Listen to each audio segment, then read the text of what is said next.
Hi guys, and welcome back to my channel. I hope you're all well and I hope you're keeping safe. So today I've got my 12 things they don't tell you about pregnancy. So yeah, let's just jump straight on in. So number one, I've got morning sickness. Now I thought, probably being really naive, that you were like, you had morning sickness, like you were sick, but you'd just feel fine. I know that sounds, I say this out loud, that sounds really stupid now, but yeah, I thought you'd just feel fine. However, no, that is not the case. Morning sickness, it's not even morning sickness, it's all day sickness. It makes you feel rubbish. Like I literally felt like I had like food poisoning or something, you know, and you still have to get on and go to work and things like that. So I really do now admire every woman who has had morning sickness and just cracks on with their day, because hats off to you. I really struggled. So number two, I've got kicks. So you either love them or you hate them. At the beginning, I absolutely loved them. They were so cute and it was really nice to feel him. And again, at the end, it's really nice to feel him. However, obviously the bigger he's getting, the stronger the kicks, or I say punches, because I swear at one point it was punching me. It gets, you know, you're trying to get a nice decent night's sleep before they arrive and they're just kicking and punching you.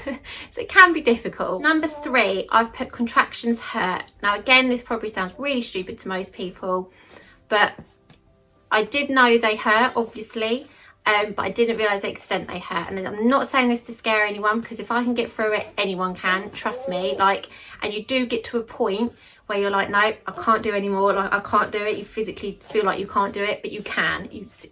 Trust me, you can. Like, you will be fine, but they do hurt. Number four, now I've put, you still get period pains or cramping. Now I thought when you got pregnant you wouldn't have any sort of pains or anything like that, like it would, you know, it would be like this really lovely, happy, beautiful time, which it is. But yeah, you can still get cramping, especially I'd say like at the beginning, and obviously near the end when you start getting like Braxton Hicks and things like that. Like, it literally does feel like you're having your period.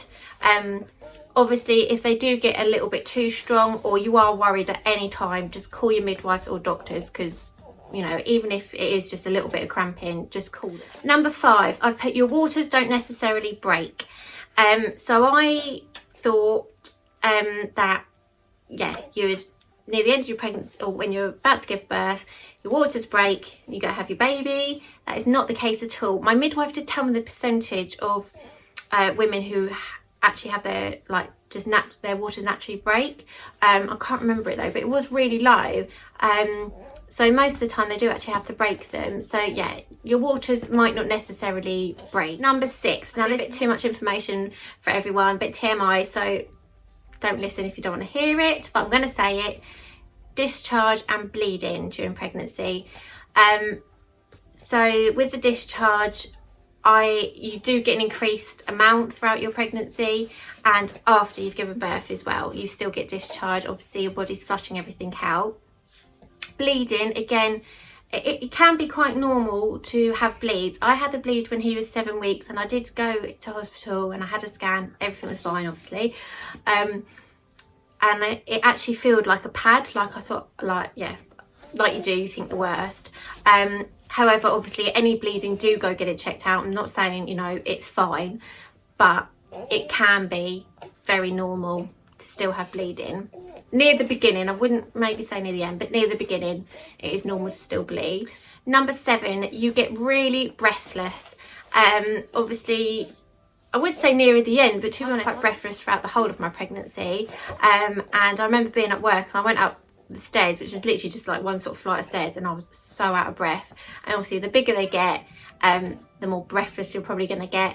I don't know how people with twins or like multiple babies do it. Yes, you do get very, very breathless. Number eight, again, I wasn't sure where to put this in here because I don't want to make it like a negative video, but I just feel it is important to say, you're not always feeling happy and amazing. I'd say my second trimester, I think a lot of women do say this, my second trimester I felt absolutely fantastic. Like, I felt great. I loved being pregnant. I loved being pregnant the whole time, but my second trimester was the best. However, my first trimester, I got so down, and that sounds absolutely awful because, you know, I had this absolute miracle happening, and I wouldn't change any of it for the world. I'd go through it all again in a heartbeat. But obviously you are going for a big change, and it was all of a sudden. Your body's changing, your life has completely changed, and also you're starting to feel very, very, very tired, which doesn't help at all. So yeah, don't feel awful if you're feeling unhappy or down one day, because it is normal. Just make sure you keep talking to people. Like, I was lucky I have such a good support system, so I spoke to my mum, my sister, obviously Shaz. So yeah, just keep talking to people, but it is okay not to feel okay. Number 9, I've put you get congested. Yeah, I think mine was probably worse near the end, to be fair, but it's something to do with the hormones in your body that makes you really congested, and yeah, I just constantly felt like I had a cold. Number 9, I've put your boobs kill.